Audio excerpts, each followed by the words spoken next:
nouvelle série.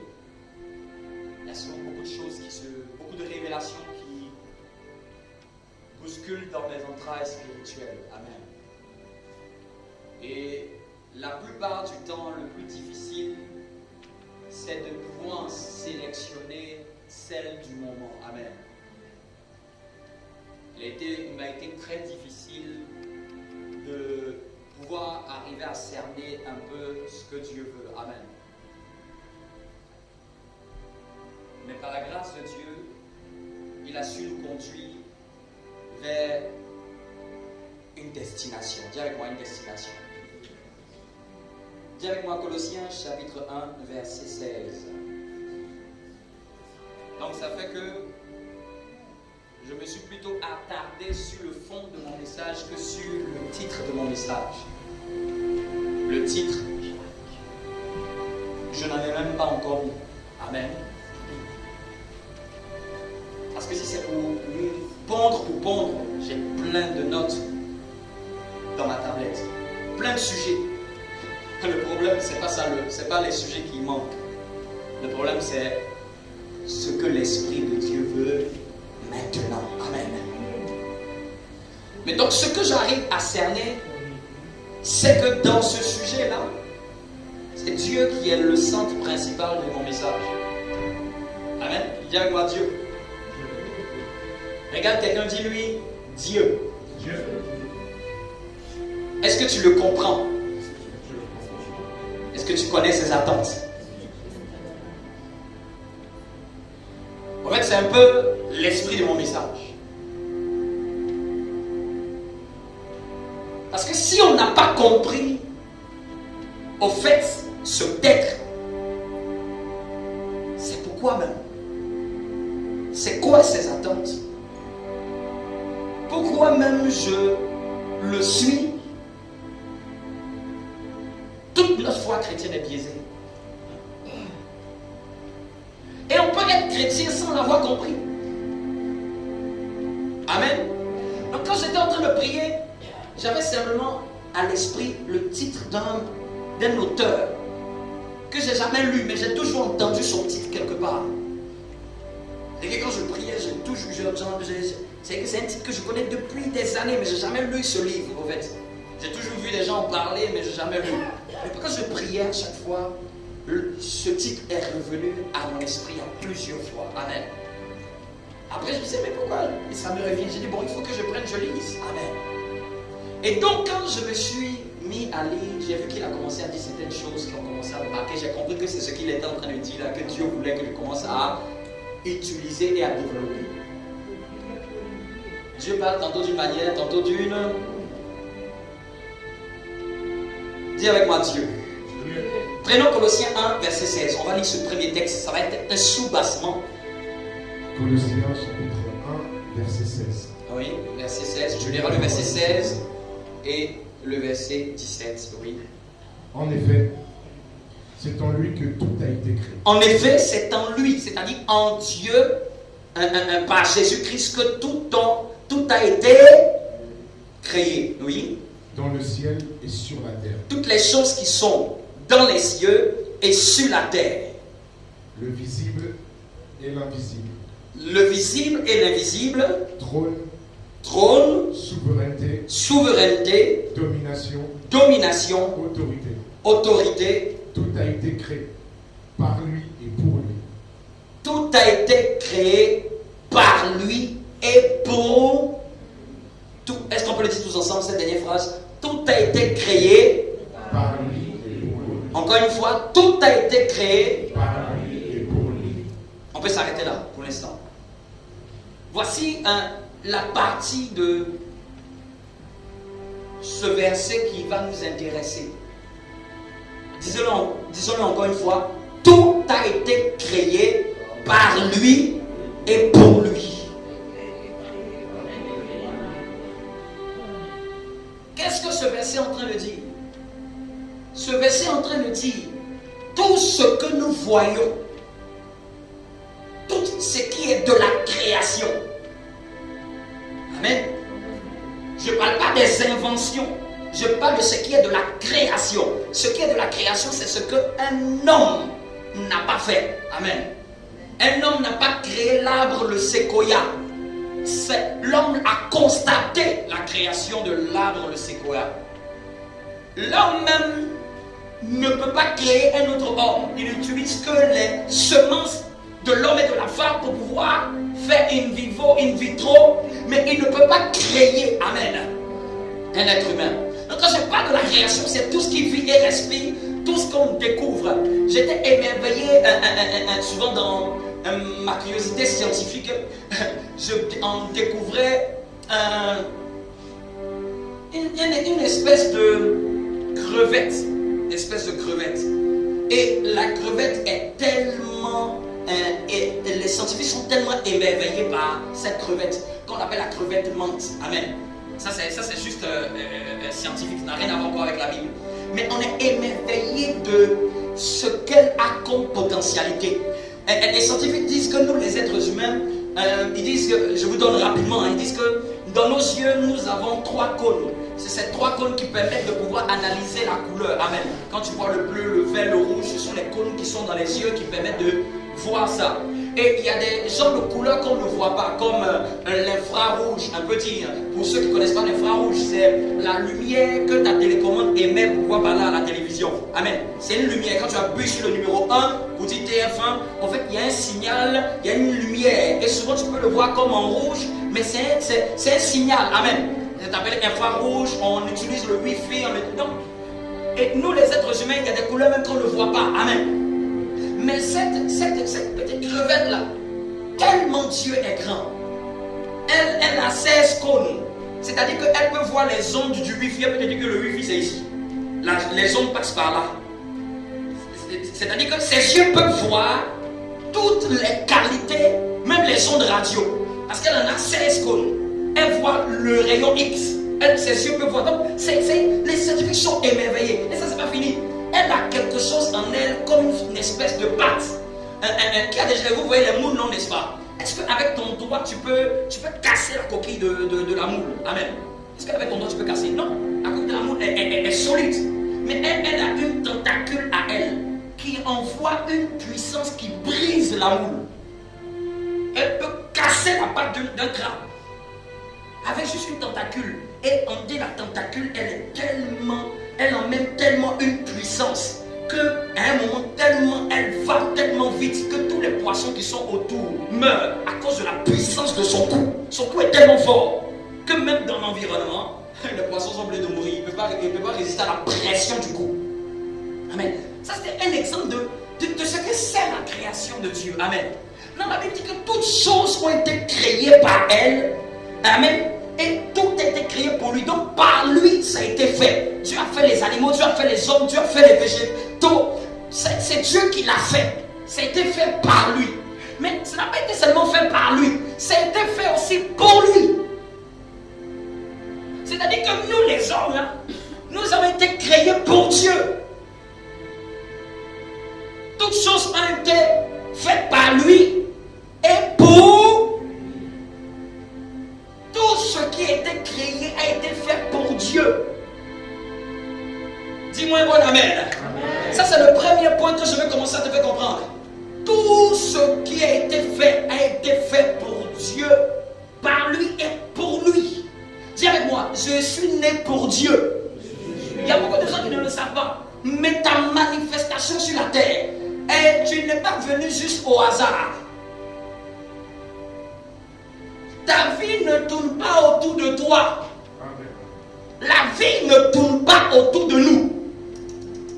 C'est mal utiliser sa vie si notre vie tourne autour de nous. Autour de nos rêves, autour de nos projets, autour de nos aspirations, autour de nos envies, autour de nos voyages, autour de toute notre passion. Amen. Dis à ton voisin, la vie ne tourne pas autour de toi. Amen. Quelqu'un me comprend? Et ça, tu peux le noter, ma vie ne tourne pas autour de moi. Donc, si j'ai compris que ma vie ne tourne pas autour de moi, et j'ai compris que toutes choses ont été faites pour lui, je dois comprendre que ma vie a été faite pour Dieu. Dis avec moi, ma vie a été faite pour Dieu. C'est le Créateur qui peut définir ma mission. C'est le Créateur qui peut définir ce que je dois faire. Tu peux avoir tes plans, mais il n'y a que le Créateur seul qui peut définir tes vrais plans. Amen. Il n'y a que celui qui a conçu un appareil qui peut savoir mieux à quoi cet appareil sert. Ce n'est pas l'appareil qui va dire à lui-même qu'il sait pourquoi il a été créé. Est-ce que je t'ai déjà demandé tu as été créé pourquoi? Tu as été créé pourquoi? Dis-lui ça. Je veux qu'on s'interroge. Je veux que ce message soit des interrogations. Pourquoi j'ai été créé? Est-ce que j'ai été créé pour faire des enfants? Est-ce que j'ai été créé pour juste avoir une voiture? Est-ce que j'ai été créé pour avoir un diplôme? Est-ce que j'ai été créé pour travailler dans une entreprise pendant 35 heures? Tiens, ton voisin, tu penses que c'est pour ça que tu as été créé? Est-ce que quelqu'un me comprend? Est-ce que quelqu'un me comprend? Est-ce que tu as été créé pour tes loisirs? Pour jouer au golf? Pour jouer au judo? Est-ce que tu as été créé pour ça? Tiens, tu penses que c'est pour ça comment on a été créé? Parce que c'est pour ça qu'on a été créé. Légèrement. Dis avec moi, tout a été créé pour lui. Je veux que ça entre bien dans notre esprit. Tout a été créé pour lui. Pour quelqu'un qui veut réussir sa destinée, il doit commencer à se mettre ça dans son esprit. J'ai été créé pour Dieu et pour lui seul. J'ai été créé que pour lui. Je suis sa création. S'il m'a créé, il sait pourquoi il m'a créé. Et s'il m'a dit dans son livre, dans sa notice, tout était créé pour lui, il est en train de me faire prendre conscience. Création, j'ai déjà mis dans la notice à quoi tu sers. Et c'est un extrait de la notice qu'on est en train de lire.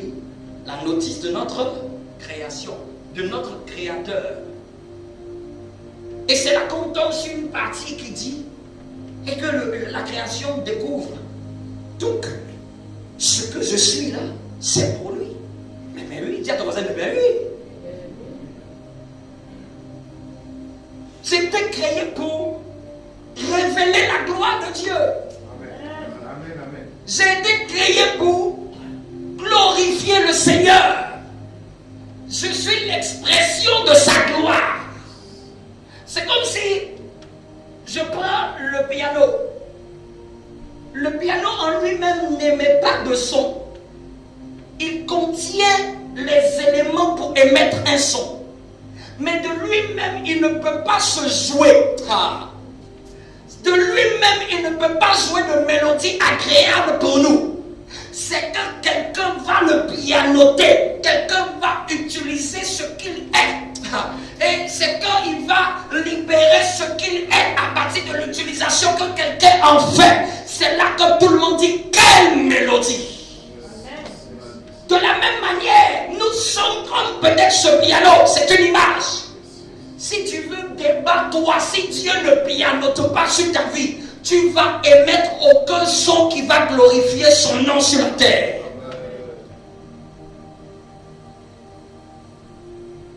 Et le problème, c'est que Satan emmène l'instrument à vouloir lui-même sa propre autonomie.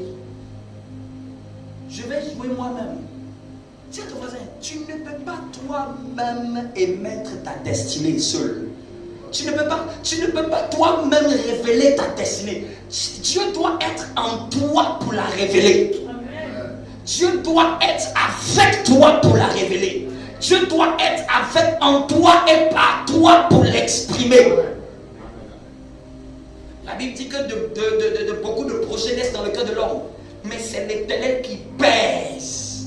Il peut naître beaucoup d'idées, beaucoup de pensées, beaucoup de choses à faire. Mais c'est l'Éternel qui pèse. Tiens ton voisin, ce que tu vas accomplir là, demande-toi, est-ce que ça glorifie Dieu? ne va pas rendre gloire à Dieu, laisse ce projet. C'est un projet que Dieu ne sera aucunement impressionné. Ça peut impressionner les gens qui sont sur la terre, mais Dieu va dire, c'est quoi ça? C'est lui qui t'a créé. Donc il sait ce que tu vaux. Il sait ce qui lui plaît. Amen. C'est comme si essaie de jouer une sonorité bizarre. Souvent cette sonorité qui ne parle à personne, c'est comme ça que quelqu'un dit que non, il a des projets. Joue encore. Tu vas voir comment c'est bizarre dans notre oreille. Les gens entendent dire, c'est quoi ça? C'est quoi ce charabia? Lui, c'est aller se pavaner aux Maldives. Et c'est tout ce qui l'intéresse. Tandis qu'il fait beaucoup plus que ça. Il a beaucoup plus d'options que ça. Il a beaucoup plus à donner. Mais pour que ce qu'il est puisse être glorieux, c'est doit être le créateur qui doit taper. Amen, vous me comprenez? Mais c'est lui-même, il veut son propre but. Il va exprimer quelque chose peut-être de glorieux pour les hommes. Parce que les hommes ne sont pas le baromètre du standard de Dieu. Vous êtes des foumis, vous êtes tous dans un endroit. Ou bien par exemple, souvent il y a des classes où quelqu'un est premier, il est premier. Mais quand tu regardes, il est premier parmi les derniers. Et c'est pas parce qu'il est premier dans cette classe que ça veut dire qu'il est meilleur. C'est parce que le niveau de tous ceux qui sont là-bas est tellement bas que lui aussi, même son niveau bas a fait qu'il est premier. Vous n'avez jamais vu des classes comme ça, hein? Surtout dans les ZFE là.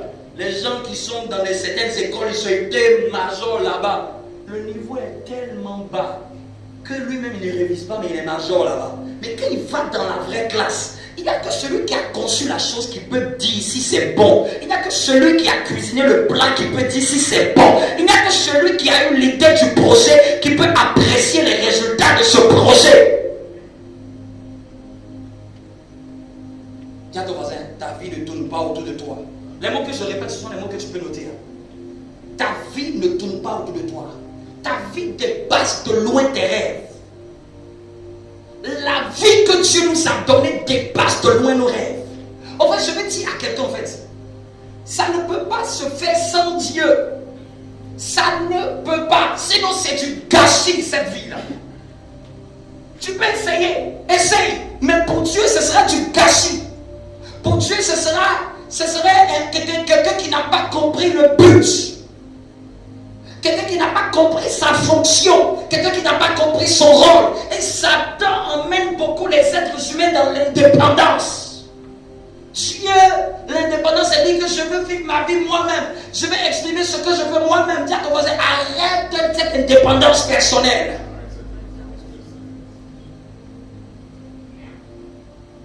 Depuis que tu as essayé, toi-même, tu es arrivé où? Depuis que tu as compté sur tes propres efforts, qui peut admettre depuis qu'il a fait tout par lui-même, tu es arrivé où? Tu es arrivé où? Tu en es où? Depuis que tu as compté sur tes propres capacités, depuis que tu as fait tout ce que tu voulais faire, tu es arrivé où? Dis à ton voisin, tu es arrivé où? Dis-moi.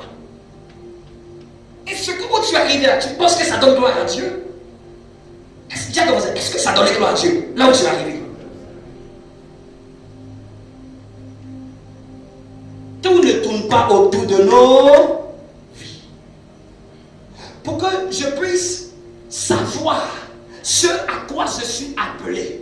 Pour que je puisse savoir ce à quoi je suis destiné. Pour que je puisse connaître ce à quoi je dois répondre comme besoin sur la paix. Parce que toute manifestation d'un homme sur la paix est la réponse de Dieu à un problème futur à venir. On dit, il y a un proverbe, le monde périt, pas que des gens qui font le mal, mais à cause de l'inaction des gens de bien. Moi j'aime bien cette partie-là. À cause de l'inaction, à cause de ne rien faire, des gens qui ne font rien mais qui ont les bonnes valeurs. À cause de l'inaction des gens de bien. Dis à ton voisin, pour le savoir, tu dois commencer avec Dieu. Personne ne peut être en train de glorifier Dieu s'il ne commence pas avec Dieu.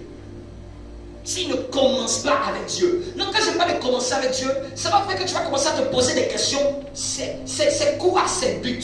C'est quoi sa recherche? Parce que Dieu a des intentions. Dieu a des buts. Dieu a des principes. Dieu a des valeurs.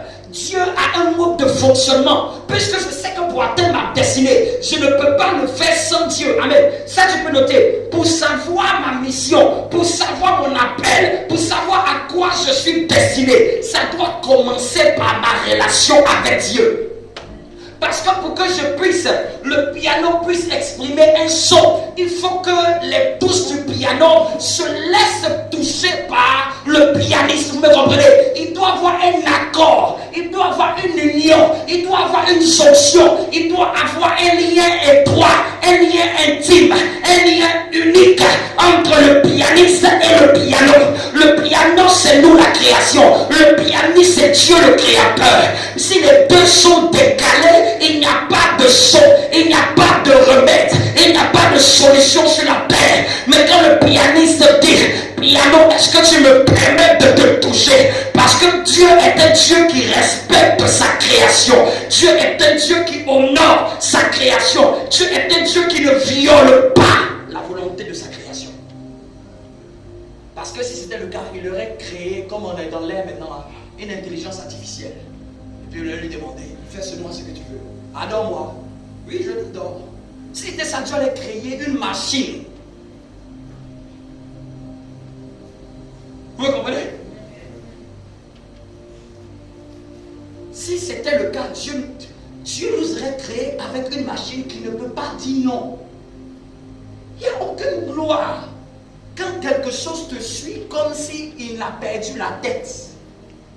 Comme s'il n'a pas de volonté. Dieu prend la gloire quand ceux qui le suivent avec une volonté aussi de partir. Ayant en eux la volonté de dire que je peux m'arrêter. Quelqu'un me comprend? Dieu tire sa gloire des choses comme ça. C'est-à-dire qu'il met en toi aussi la volonté de dire non. Mais quand il voit que tu le suis et que tu as dit oui, il dit, ah Gabriel, quelle gloire. Il peut dire non, mais il me suit. Il peut refuser, mais il vient. Il peut partir, mais il vient. Il peut partir, je ne vais rien lui faire. Je ne vais pas le punir. Il peut partir de lui-même, mais il vient de lui-même. Quel amour!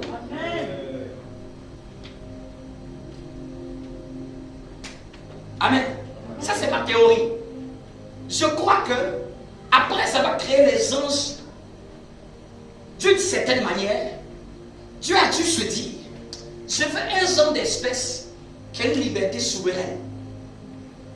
Et une genre d'espèce qui va m'adorer, mais qui va m'adorer pas parce qu'ils m'ont seulement vu, pas parce qu'ils le doivent, pas parce qu'ils sont forcés de le faire, mais qui vont m'adorer parce qu'ils aiment ma présence, parce qu'ils aiment ce que je suis. Vous me comprenez? Donc tout ne tourne pas autour de moi. Ma vie dépasse de loin tous mes rêves. La vie que Dieu m'a donnée dépasse de loin toutes mes aspirations, mes voyages, mes rêves, mes idées. La vie que Dieu m'a donnée dépasse de loin. Et seul le Créateur peut me définir ma mission. Seul le Créateur peut me conduire dans cette mission. Puisque je sais que ma vie dépasse de loin tout ce que je pense. Donc seul le Créateur peut définir ma mission. Mais pour que le Créateur définisse ma mission, je dois commencer avec lui le partenariat. C'est pour ça que je n'aime pas le mot religion.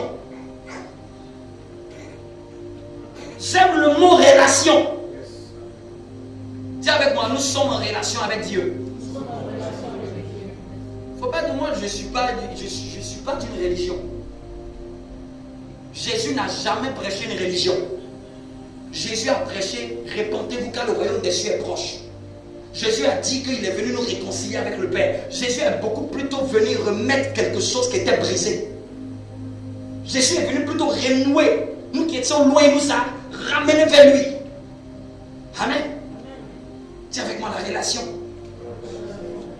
Donc comme seul le Créateur peut définir ma destinée, peut me révéler ma destinée, peut me révéler mon but, peut me révéler les choses cachées, parce que tu as en toi des choses que même tu ne sais pas.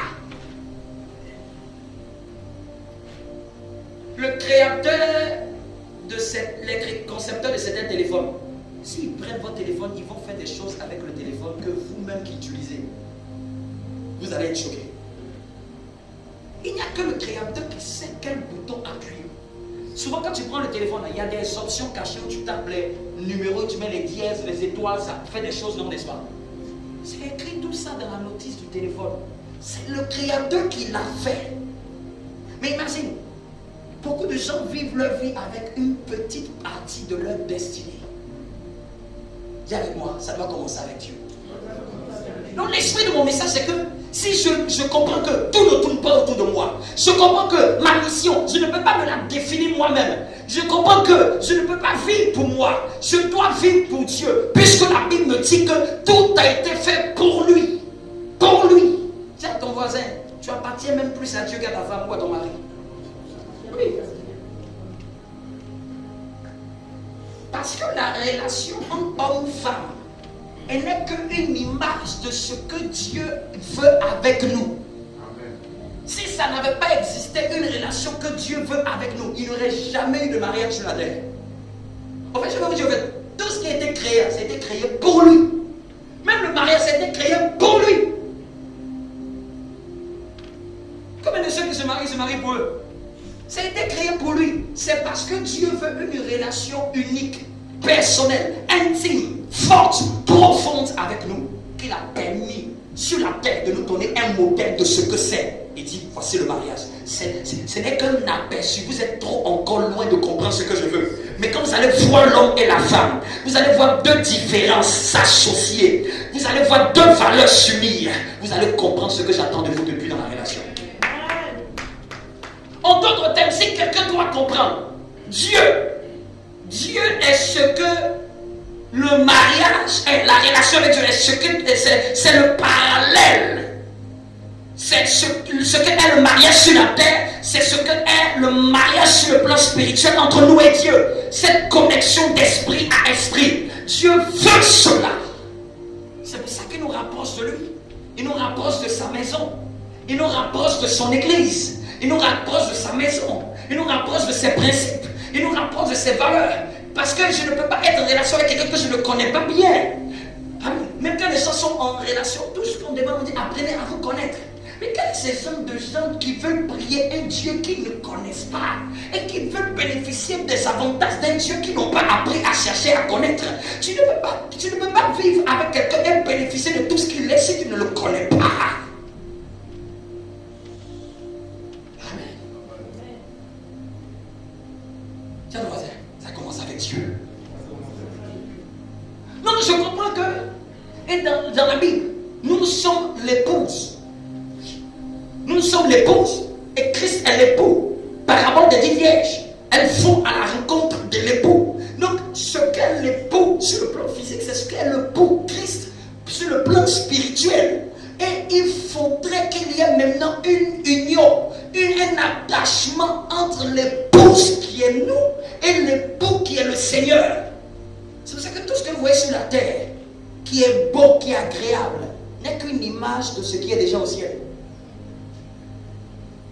N'est qu'une image de ce que Dieu veut manifester. Vous me comprenez? C'est avec moi, pour le savoir, je dois commencer avec Dieu. Donc, dis à ton voisin, on va repartir sur de bonnes bases avec Dieu. Moi-même là, je vais déconstruire tout ce que je pense. Je ne pense pas que je connais mieux Dieu. Mets la main sur la tête. Dis avec moi, Seigneur, tous les mauvais concepts que j'avais reçus de toi jusqu'à aujourd'hui, déconstruis-les par ce message.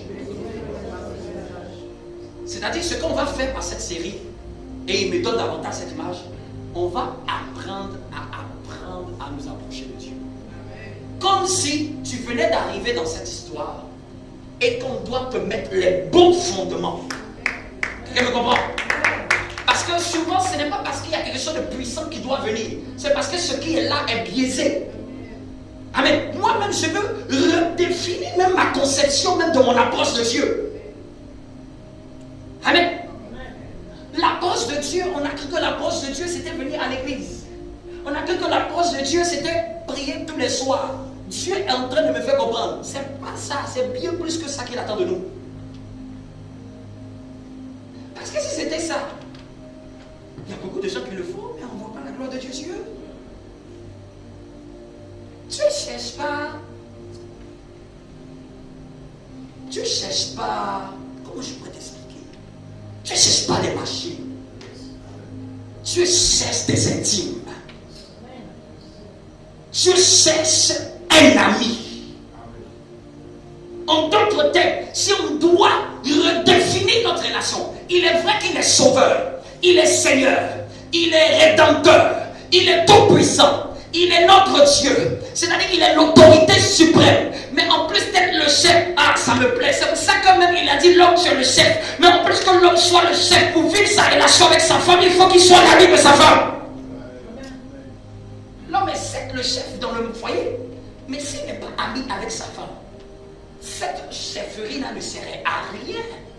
Il est chef en termes de décision, mais pour qu'il puisse être un avec sa femme, il faut qu'il soit l'ami. On le dit, n'est-ce pas?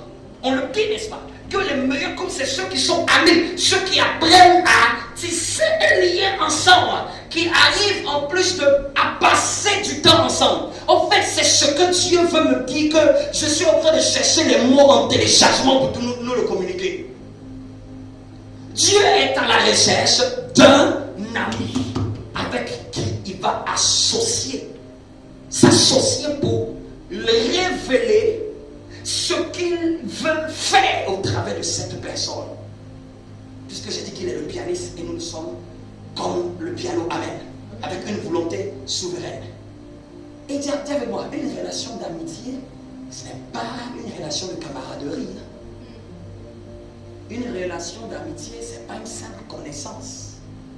Une relation d'amitié, ce n'est pas juste quelqu'un dont tu connais juste le nom. Il y a des gens, tout ce qu'ils connaissent, c'est le nom de Dieu. C'est bien, mais Dieu ne cherche pas que ça. Dis avec moi, redéfinissons notre approche de Dieu. Souvent même les scientifiques disent que pour mieux apprendre, il faut désapprendre.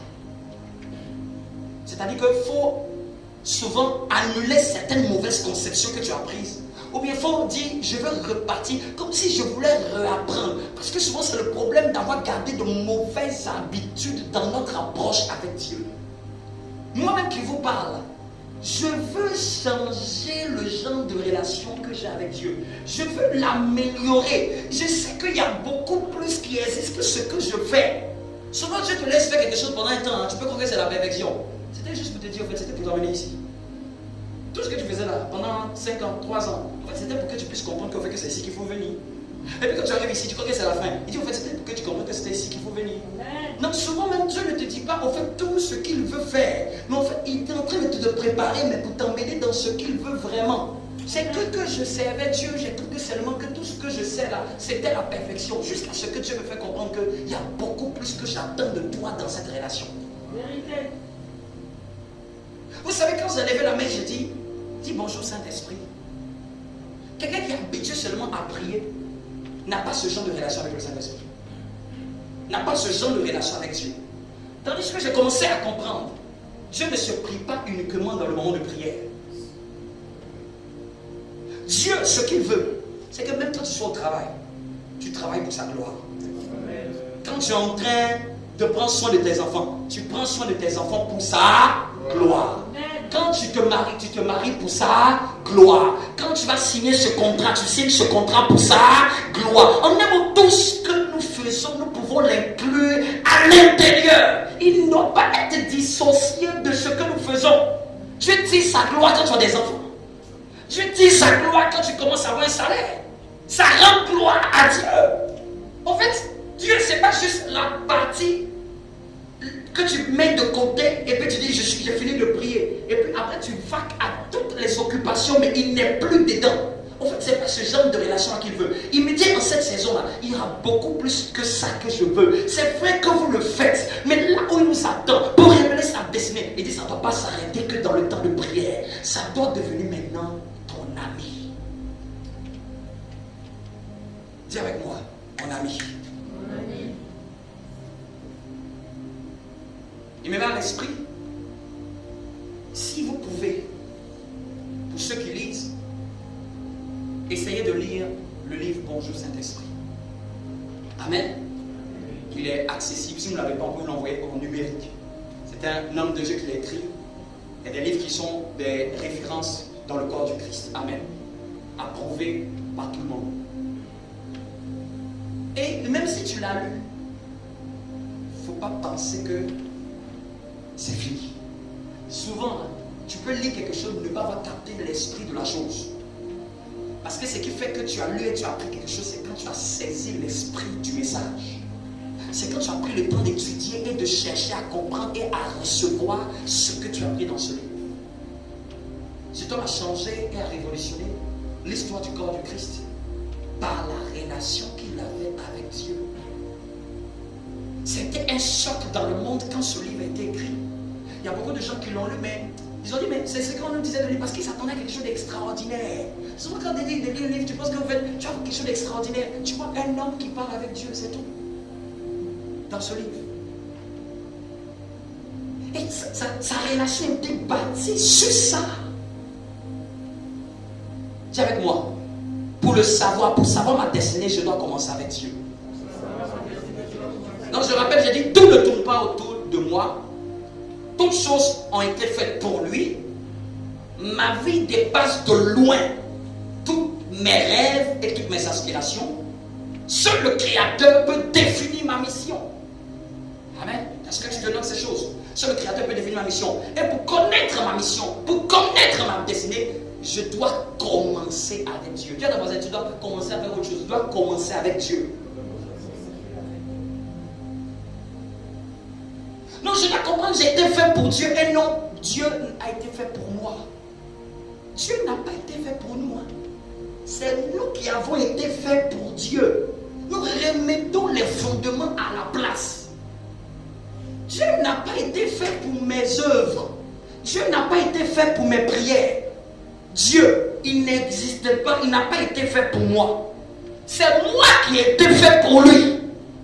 Remettons les choses à sa place. Dieu n'a pas été fait pour mes besoins. Parce qu'il y a beaucoup dans la conception de Dieu qu'on a, on croit qu'en fait Dieu a été fait pour mes besoins, pour mon supermarché, pour mon make-up. Dieu a été fait pour être à mes petits soins. Dieu, c'est toi qui as été fait pour lui et non lui pour toi. Ça c'est quelque chose à bien mettre dans notre esprit. J'ai été fait pour lui et non lui pour moi. Parce que la conception que nous avons de l'église de Dieu, c'est que Dieu est comme un objet de marketing. Un objet qu'on vend. Et puis ça répond à tes besoins. Et quand on vient à l'église, chacun a son menu à la carte. Le pasteur il propose quoi dans cette église? Le menu du mercredi, c'est pas assez corsé ça.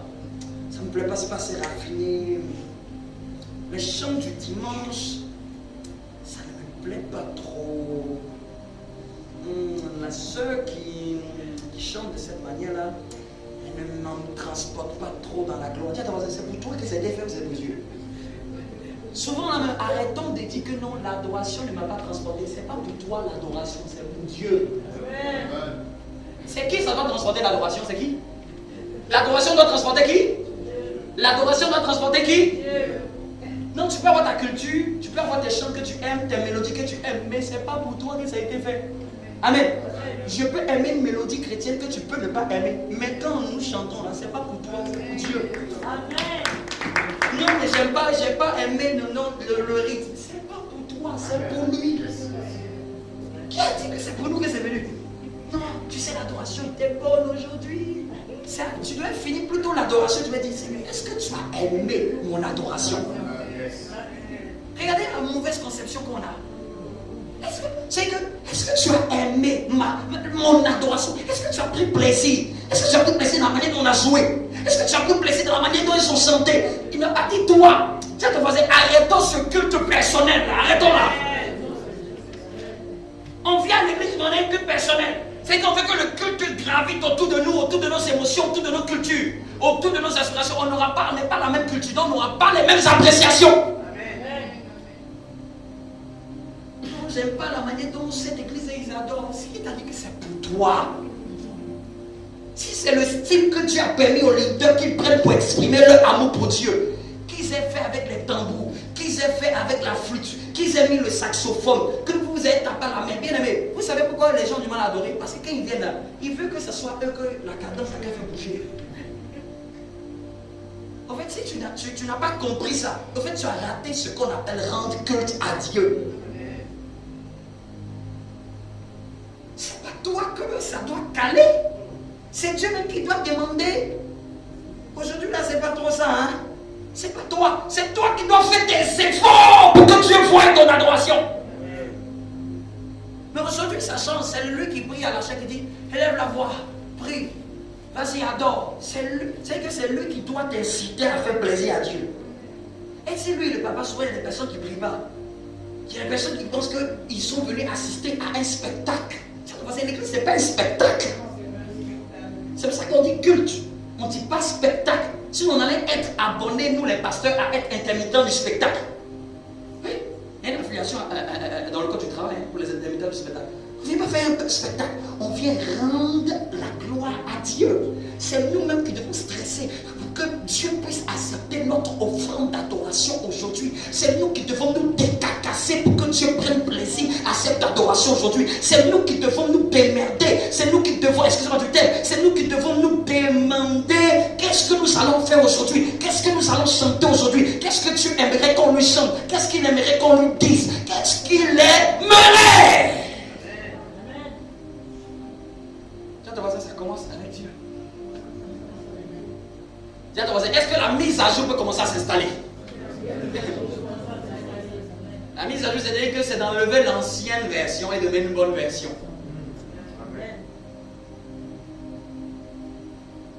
Dis à ton voisin, tu viens à l'église comme si c'est ce qui fait que souvent, la seule personne qu'on doit présenter au monde, c'est Jésus. C'est tout. De lui dire, il est temps que tu viennes à Dieu. Amen. C'est l'autre seule chose que je dois présenter. Si je dois te dire, viens, et il va te bénir, le marketing est biaisé. Parce que le jour que tu ne vois pas ce qui a été dit, c'est aussi qu'il y a des gens qui s'en vont de l'église. Non, là-bas, je n'ai pas été béni. C'est parce que ta signature de ton contrat dans cette église, c'était que je vienne et que je sois béni. Dieu bénit, oui. Mais Dieu ne veut pas qu'on vienne à lui parce qu'il bénit.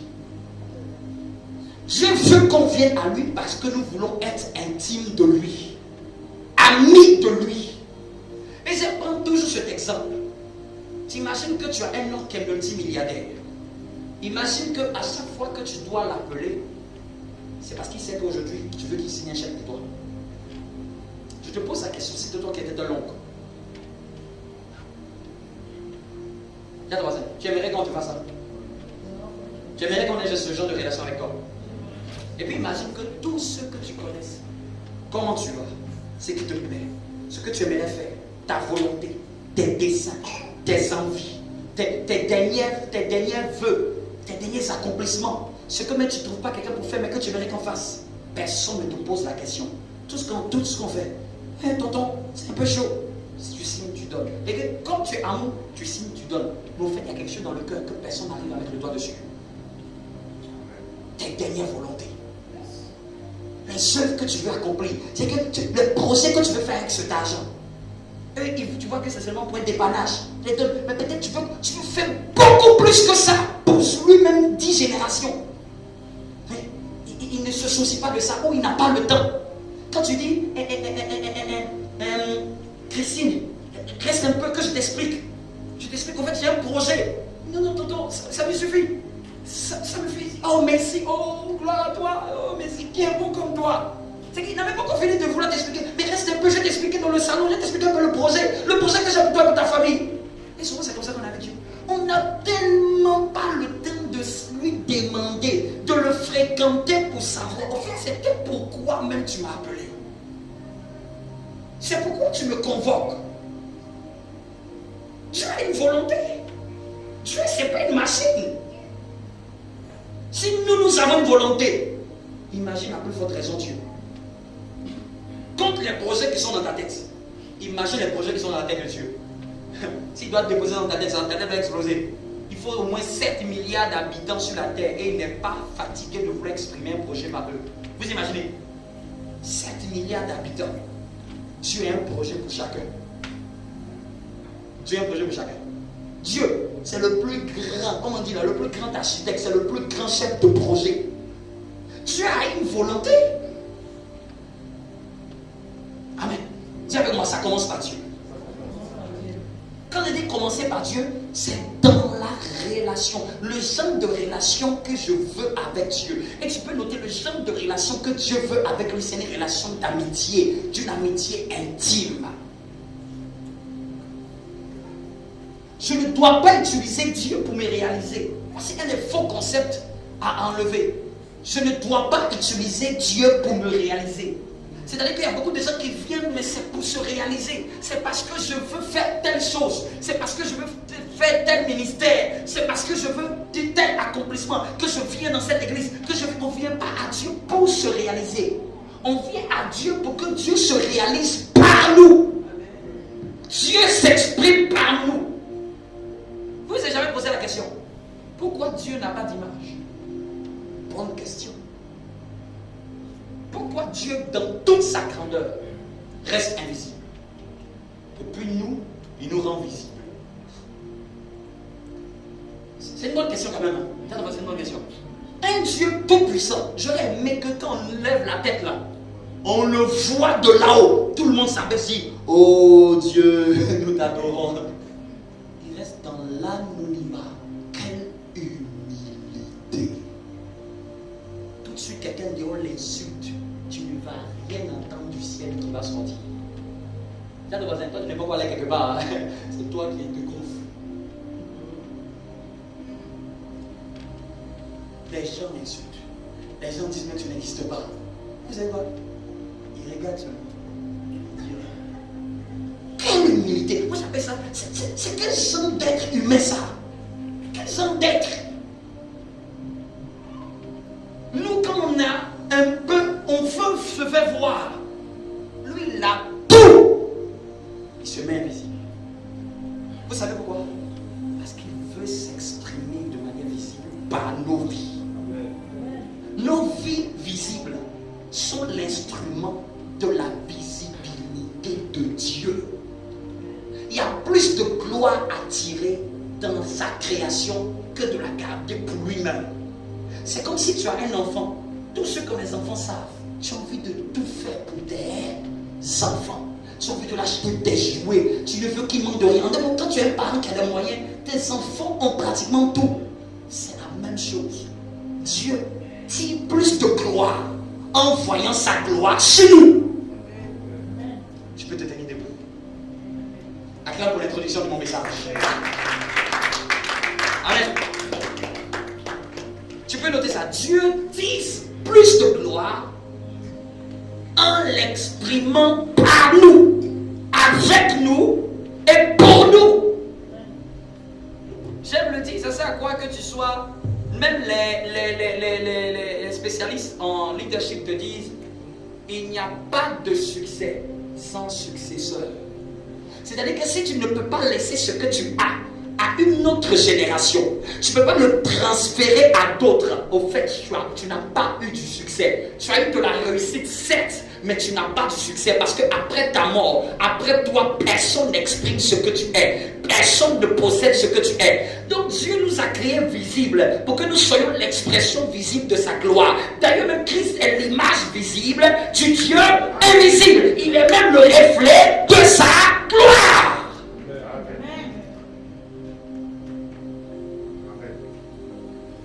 Et il a dit, il nous a prédestinés afin que nous soyons semblables à l'image de son Fils.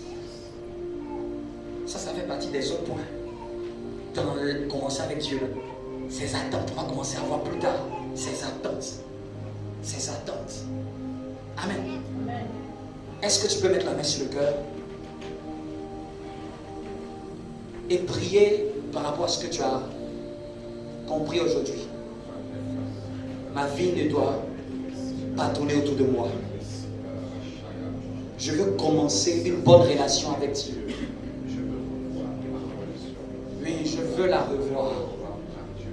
Je veux revoir l'approche. Je veux garder meilleure approche. Dieu, ce n'est pas un marabout. Dieu, ce n'est pas un féticheur. Dieu, ce n'est pas un guichet de banque. Dieu, ce n'est pas un logiciel. Dieu, ce n'est pas un système. Dieu, c'est un être vivant. Un être avec une pensée. Un être avec une volonté. Un être avec des désirs. Un être avec des desseins. Un être avec des principes. Un être avec des valeurs. Un être avec des attentes pour sa création. Il nous a créés pour lui. J'ai été créé pour toi. Mon mariage a été fait pour toi. Mon travail a été suscité pour toi. Ma jeunesse a été suscitée pour toi. Même ma jeunesse c'est pour toi. Même mon temps c'est pour toi. Tout ce que je fais, je dois le faire pour la gloire de Dieu. La Bible me le dit. Tout ce que vous faites, faites-le pour la gloire de Dieu. Même quand tu manges, mange pour la gloire de Dieu. Même quand tu te reposes, repose-toi pour la gloire de Dieu, parce que Dieu aussi s'est reposé. Même quand tu veux changer d'air, change d'air pour la gloire de Dieu. Même lorsque tu veux faire une entreprise, fais cette entreprise pour la gloire de Dieu. Même quand tu veux avoir beaucoup d'argent, cherche ce nombre d'argent pour la gloire de Dieu. Quand je dis pour la gloire de Dieu, c'est-à-dire que pour que tu dis, Seigneur, j'espère que tu prends plaisir à ça. J'espère que tu prends plaisir, que je me porte bien. Même quand tu prends soin de ta santé, prends soin de ta santé, parce que ton temple, ton corps est le temple de la gloire de Dieu. Ton corps est son temple. Même quand oui, c'est pour ça que même quand tu vas comprendre ça, même ta santé, tu vas commencer à en prendre soin. Tu ne vas pas la négliger, parce que tu sais que ton corps, là, Dieu en a besoin pour exprimer ses péchés. Et si ton corps va mal, c'est les plans de Dieu qui vont mal. Quand tu comprends ça, tu sais que je vais fuir le péché, parce que le péché m'éloigne de la gloire de Dieu. C'est pour ça qu'il est dit, tous ont péché et ont été privés de la gloire de Dieu. Dieu ne veut pas que nous soyons privés de sa gloire. Il ne veut pas. Je ne pêche pas parce que je n'ai pas forcément l'envie.